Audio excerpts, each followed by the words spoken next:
The library has always been, I think, to some extent, about the community and about being a community gathering place, being one of the few places in the community that everybody feels welcome in, feels an ownership of.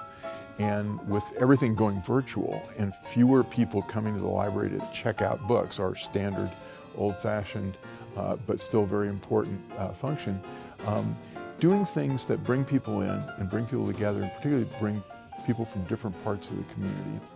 And something like the Meet the Past programs bring people together to celebrate something, you know, to talk about something we all love, whether it's a character from the past, you know, stories about our history, or it's someone who is a great creative artist like Johnny Mercer. You better accentuate the positive, eliminate the negative, latch on, yeah, to the affirmative. Don't mess with Mr. In-Between. We started trying to do all people that have a relationship to Kansas City, a part of Kansas City's history. And Johnny Mercer doesn't, I'm sure he came through, and he probably sang here at some point, but he doesn't have a real relationship to Kansas City. But John Bauers has a relationship to Johnny Mercer, and John Bauers is from Kansas City. I think then when you start playing Mercer's tunes, people go, oh, and he wrote that. Oh, and he wrote that. Oh, and that. Well, of course I know that tune. I was talking to my sister today, who's coming down. She goes, so who is Johnny Mercer? I said, well, you'll find out tonight. She goes, I don't think I know any of his music. I said, that's what you think. You know his music.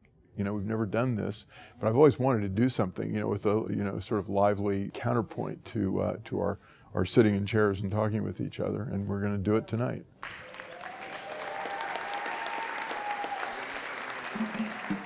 One, two. Hi, Kansas City. One, two, one, two, three.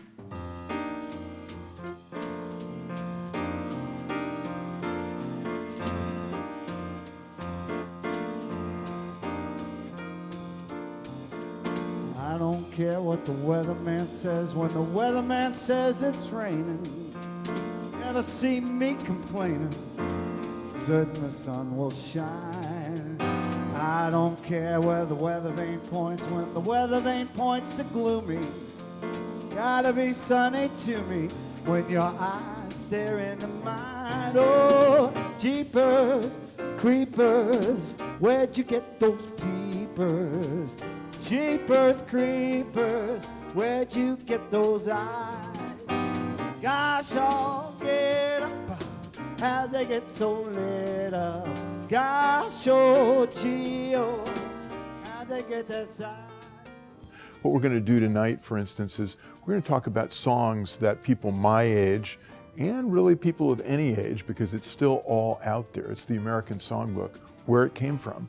And talk about a guy named Johnny Mercer, who is probably the least well-known of the really great figures in the American Songbook. And so it's time to tell his story. When you get those eyes.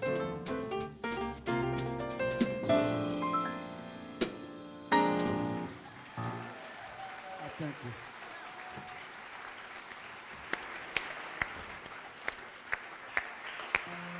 So there was this little boy in Kansas City named John Bauers. And as he was growing up, he discovered that the most famous Kansas Cityan shared a birthday with him, and he was pretty excited about that. You would be too if it was Mickey Mouse. Born at 31st and Forest, Walt Disney's Laugh-O-Gram Studios. But as he got a little bit older than that, and his sophisticated musical tastes started to come out, he was pretty excited to find that he was born exactly 50 years to the day after Johnny Mercer.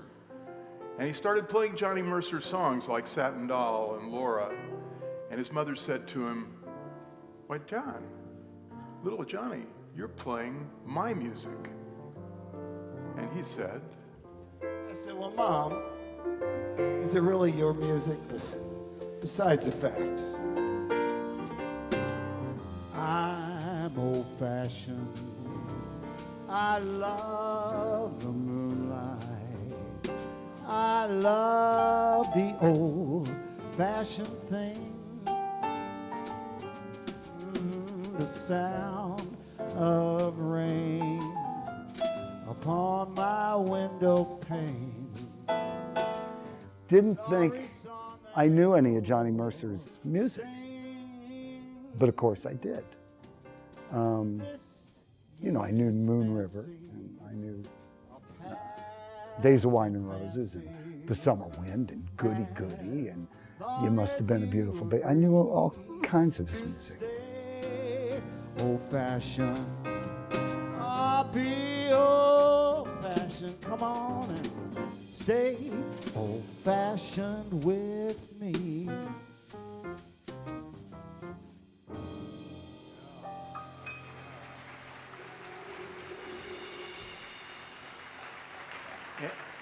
And so he became, and is now, Johnny Mercer. So Johnny, that was a great Jerome Kern song, and Rita Hayworth. Jerome Kern, Johnny Mercer song. Well, sorry, of course, all the songs tonight are Johnny Mercer songs. Occasionally we'll mention a composer that you worked with. Oh, good. A little bit of what we want to know in tonight's performance is, where did this music come from? I mean, because it's pretty extraordinary, and he had a different background than the Tin Pan Alley guys, the Gershwins and Irving Berlin, and at the same time, he never had the sort of sophisticated education that Cole Porter did as the other end of the spectrum. So where did this music come from? And we're going to talk about that.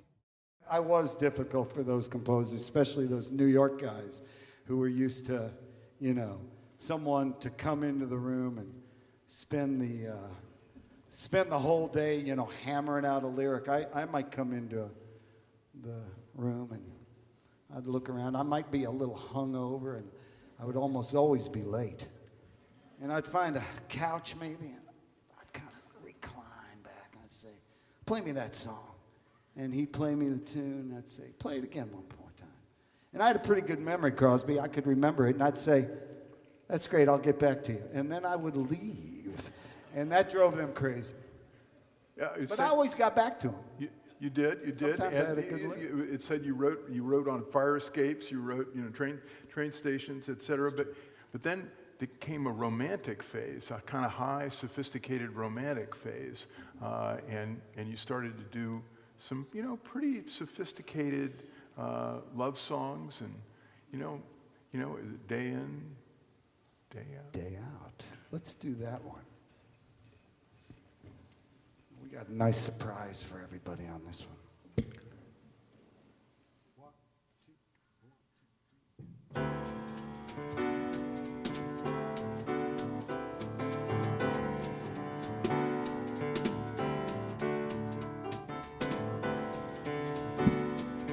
2. Vanessa Perea.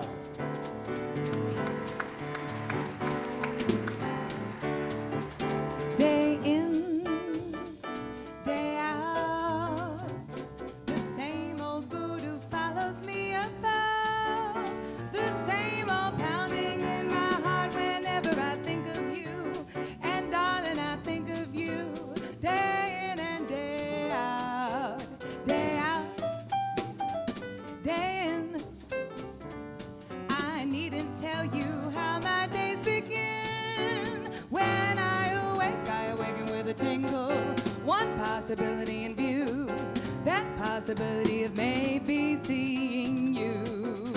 Come rain, come shine, I meet you, and to me the day is fine. Then I kiss your lips, and the pounding becomes the ocean's roar, 1,000 drums. Can't you see it's love? Can there be any doubt when there it is, day in, day out? Then I kiss your lips, and the pounding becomes the ocean's roar, 1,000 drums. Can't you see it's love? Can there be any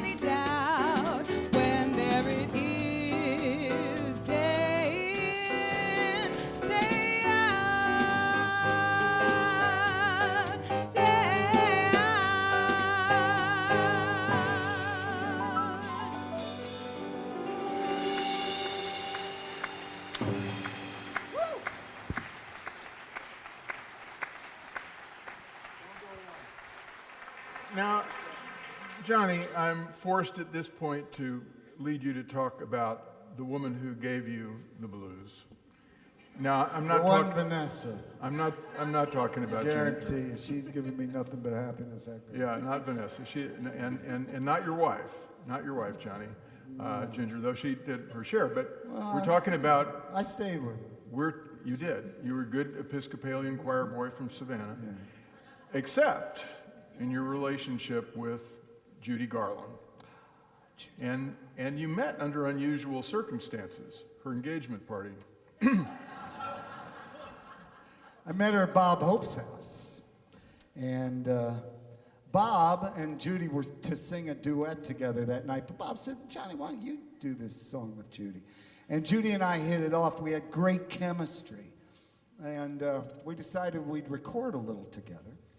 And we did, went in the recording studio soon thereafter. And then Judy invited me to lunch at her trailer on the MGM lot. And Stop right there. This is a family library. This is a nice crowd, right? So that's where that all began. But it kept going on because she had some kind of magic for you. She did indeed. I was madly in love with Judy, and I think she was with me. It was a pretty doomed relationship. As you mentioned, I was married. She was married a lot. Yeah, but she was engaged at the time. And I knew that relationship was doomed, but I just could not stay away. I should stay away, but what can I do? I hear your name, and I'm aflame.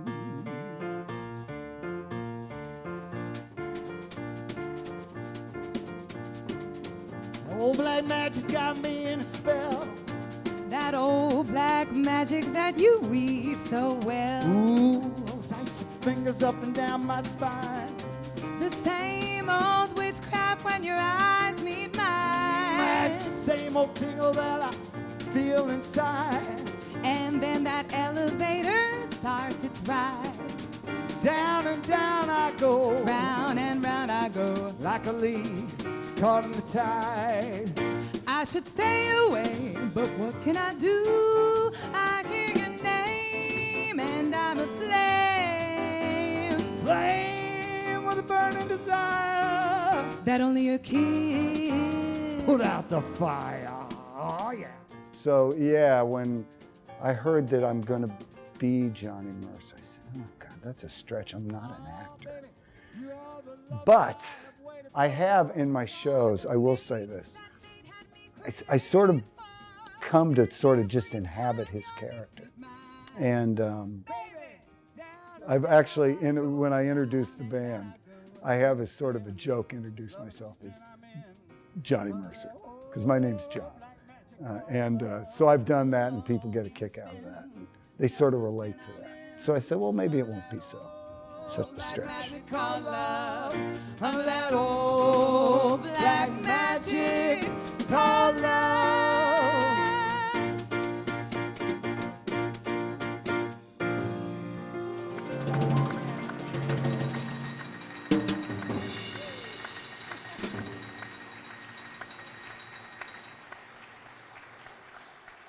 So, Johnny, there's always the question for a man, what do you do when you've got a broken heart?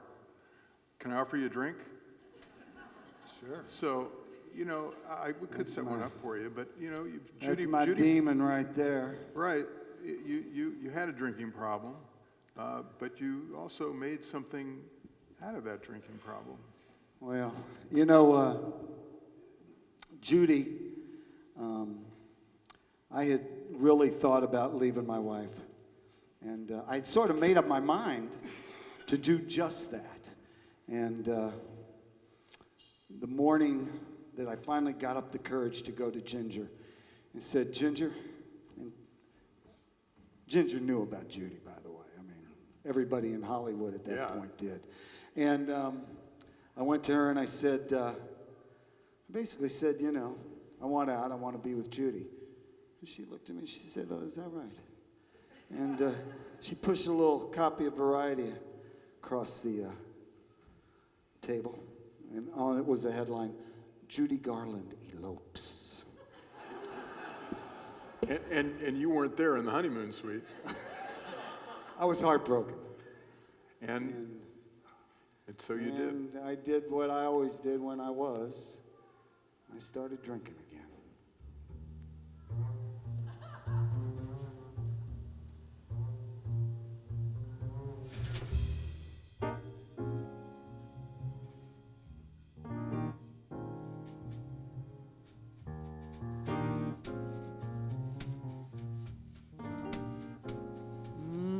It's 2:45. There's no one in the place except you and me. So set 'em up, Joe. Got a little story you ought to know. We're drinking, my friend, to the end of a brief episode. So make it one for my baby and one more for the road.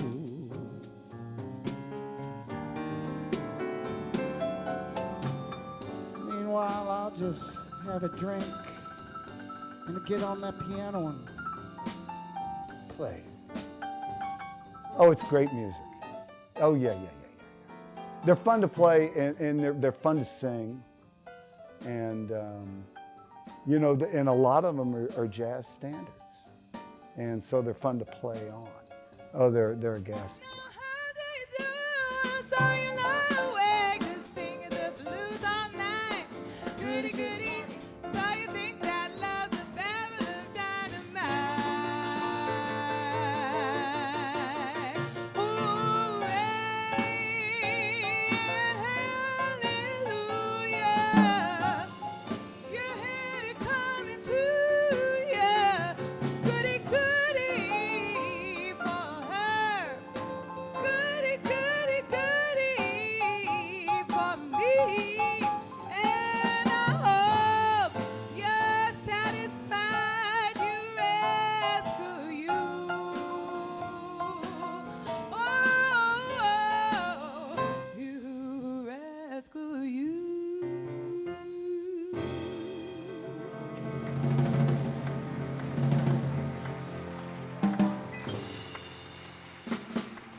So now, Johnny, we need to talk about the one thing that you didn't succeed at.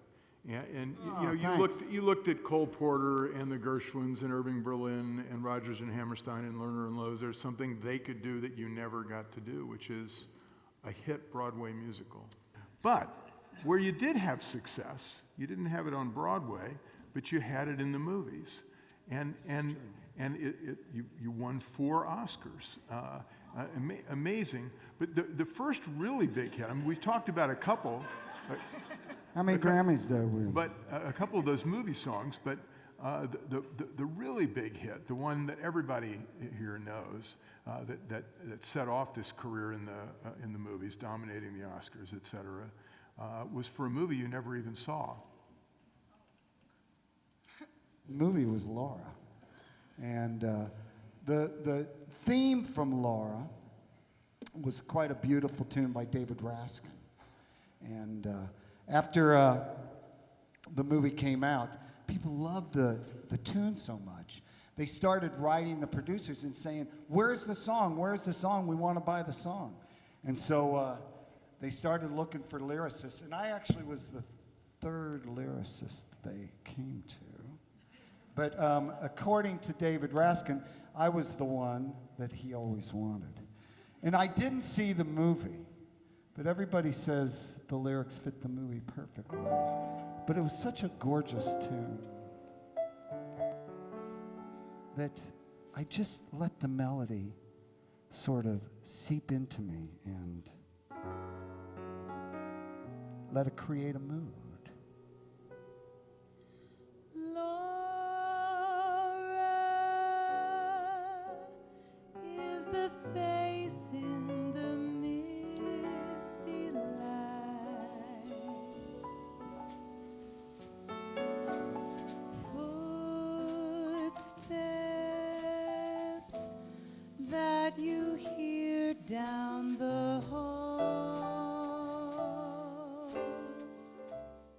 any kind of story, whether the story is about you, it's about the music. It gives the song, remember songs 2-3 minutes, 4 minutes if you stretch it out. It gives the song a context that, just the song alone, songs speak to you, but when you have a context, it enhances the meaning and stuff. She gave your very first kiss to you.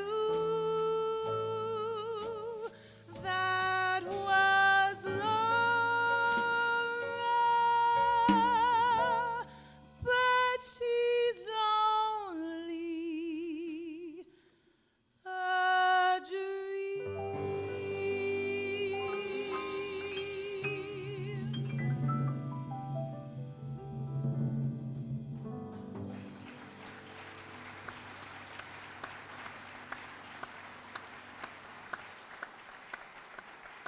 It's interesting in these movie songs that, which became sort of a feature once the Tin Pan Alley was really over and you weren't doing Broadway and interested in rock music.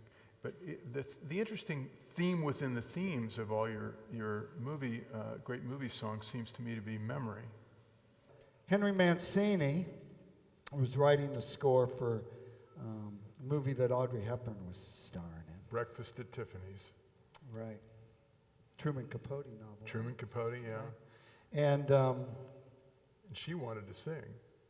she insisted on singing. She had not been able to really sing in My Fair Lady.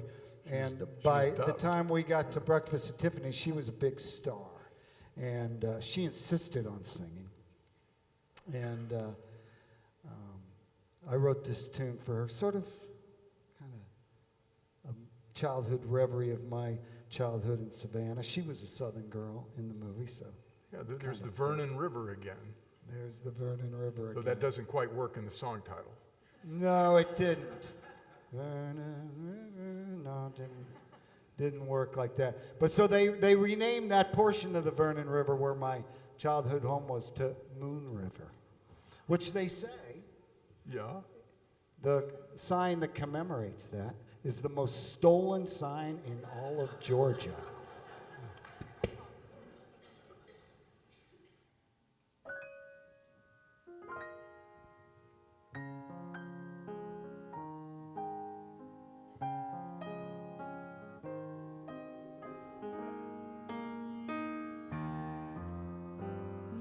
Moon River, wider than a mile, I'm crossing you in style someday.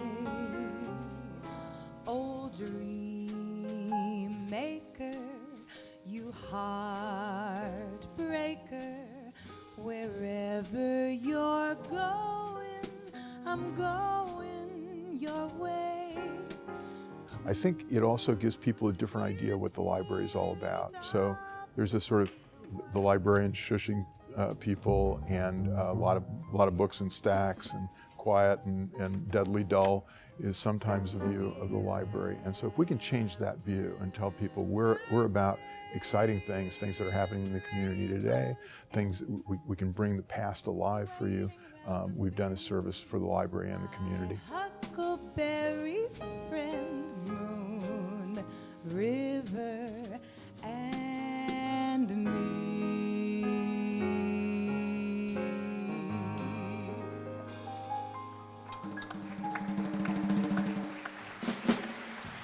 Ladies and gentlemen, John Bauers is Johnny Mercer. Woo! Vanessa Perea, Vanessa Perea. my buddy Dave Post. Kansas City's own Marty Morrison back there on the drums filling in for us. Thank you, thank you, thank you.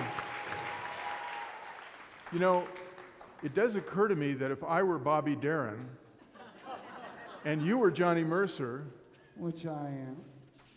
we'd be Well, we'd be two of a kind, two just of a like kind. that That's that album that we recorded in 1963. You didn't wanna pay try to hear that? me, but you're going to.